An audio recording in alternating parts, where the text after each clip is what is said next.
17 मार्च 2025 की रात का वक्त होता है। चारों तरफ गहरा सन्नाटा था। गांव में दूर कहीं कुत्तों के भौंकने की आवाजें आ रही थी। इसी बीच एक घर में एक लड़की अपने बिस्तर पर सोई हुई लगातार करवट बदल रही थी। जैसे जैसे वक्त बीतता जा रहा था, उसकी बेचैनी बढ़ती जा रही थी। तभी उसके तकिए के नीचे छुपाकर रखी गई मोबाइल घनघनाती है। लड़की उस कॉल को उठाती है जो कि एक वीडियो कॉल होती है और वो दुबई से आ रही थी। फोन उठाते ही उधर से एक लड़का दिखाई देता है। लड़की उस लड़के से बात करने लगती है और कहती है कि जब से तुम गए हो अच्छा नहीं लगता। इस पर लड़का कहता है कि अच्छा तो मुझे भी नहीं लगता, लेकिन दुबई आना जरूरी नहीं, मेरी मजबूरी थी, नहीं तो मैं तुम्हें छोड़कर यहां क्यों ही आता। वह लड़का अपनी प्रेमिका को समझाते हुए कहता है कि मैंने जो तुम्हें मोबाइल दिया है ना, उसके जरिए हम रोज एक दूसरे से बातें किया करेंगे। जब दिल चाहेगा एक दूसरे को देखा करेंगे। बस तुम बचकर रहना, कहीं तुम्हें मोबाइल से बात करते हुए कोई पकड़ ना ले, नहीं तो लेने के देने पड़ जाएंगे। लड़के की इस बात पर लड़की कहती है कि घबराओ मत, ऐसा कभी नहीं होगा। आज भी मैं तुमसे बात सबसे छुप छुपा कर ही कर रही हूं। अपने आशिक के साथ बातचीत में मशगूल उस लड़की को यह नहीं पता था कि किसी की आंखें उसकी हर हरकत पर नजर गड़ाए हुए थी। अचानक से उसके हाथों से कोई मोबाइल छीनता है और जोर से जमीन पर पटक देता है। मोबाइल बुरी तरह से टूट जाता है। इसके बाद दोनों में जमकर मारपीट होती है। अचानक से उस लड़की के गले पर दबाव बढ़ता जाता है और फिर उसकी सांसों की डोर टूट जाती है। नमस्कार, आदाब। आज की सच्ची कहानी है उत्तर प्रदेश के आजमगढ़ जिले से।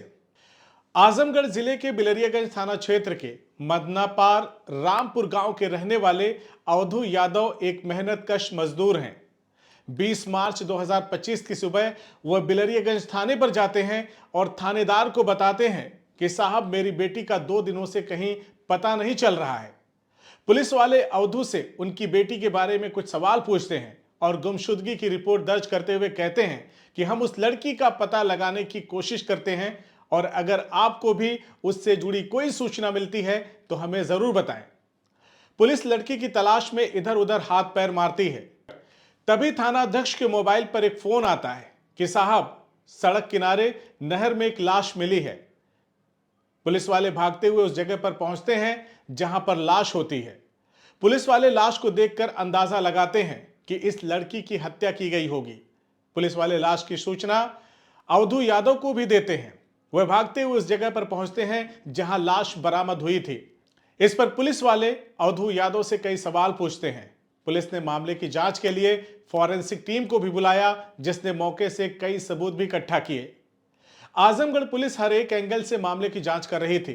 कुछ ग्रामीणों से भी पूछताछ होती है तो पता चलता है कि अवधू की बेटी किसी मुदस्सिर नाम के मुस्लिम युवक से बातचीत करती थी, उससे मिलते जुलते रहती थी और वो बीते 6 मार्च को ही दुबई चला गया है।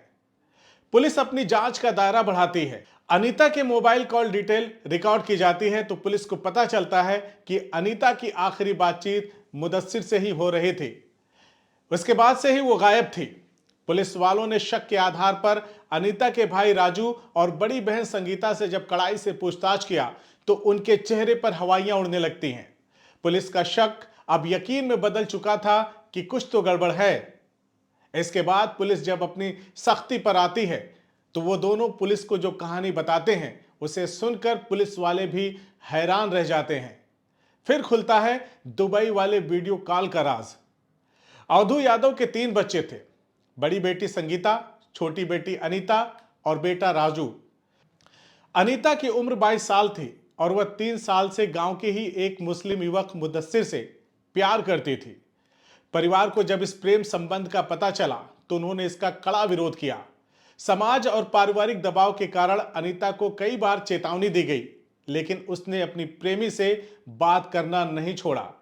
मुदस्सिर 6 मार्च को काम के सिलसिले में दुबई चला गया था, लेकिन उसने अनीता को एक स्मार्टफोन दिया था ताकि वो संपर्क में रह सके। 17 मार्च की रात जब पूरा परिवार सोया हुआ था, अनीता अपने प्रेमी मुदस्सिर से वीडियो कॉल पर बातचीत कर रही थी। तभी बड़ी बहन संगीता ने उसे देख लिया। गुस्से से भरी संगीता ने झपटकर उसका फोन छीनकर जमीन पर पटक दिया, जिससे फोन की स्क्रीन टूट गई। इस बात को लेकर दोनों बहनों में जोरदार झगड़ा होता है और गुस्से में संगीता ने अनीता का गला दबा दिया। कुछ ही मिनटों में अनीता की सांसें थम जाती है। घटना के बाद संगीता ने अपने भाई राजू को फोन करके बुलाया। जब राजू घर पर आता है तो अनीता की लाश देखता है। वो घबरा जाता है। इसके बाद दोनों मिलकर लाश को 2 दिन तक घर में छिपा कर रखते हैं। लेकिन जैसे जैसे समय बीतता है, घर में बदबू फैलने लगती है। 19 मार्च की रात राजू और संगीता अनीता की लाश को ठिकाने लगाने का फैसला करते हैं ताकि वो अपने जुर्म से बच जाएं। राजू और संगीता ने अनीता की लाश को बाइक पर रखा और करीब 500 मीटर दूर जाकर नहर में फेंक दिया। इसके बाद दोनों चुपचाप घर लौट आए, जैसे कुछ हुआ ही ना हो। फिर सुबह उसके पिता थाने पर जाते हैं और अपनी बेटी की गुमशुदगी की कंप्लेंट दर्ज करवाते हैं। और जब पुलिस एक्टिव होती है तब जाकर इस घटना का खुलासा होता है। पुलिस के सामने ही संगीता और राजू दोनों अपना जुर्म कबूल करते हैं। पुलिस दोनों को गिरफ्तार करके जेल भेज देती है, जहां अब वो अपने कर्मों की सजा पूरी जिंदगी भुगतेंगे। अपराध की आज की कहानी आपको कैसी लगी हमें जरूर बताएं। चैनल पर पहली बार आए हैं तो चैनल को सब्सक्राइब जरूर करें। फेसबुक पेज पर इस वीडियो को देख रहे हैं तो पेज को लाइक या फॉलो जरूर कर लें। और हाँ, खबर पर लाइक जरूर कर दें। मैं आपसे कभी नहीं कहता, लेकिन आपसे प्रेम का रिश्ता है तो हक के साथ कह सकता हूं। अपना ख्याल रखिए और सुरक्षित रहिए। जय हिंद।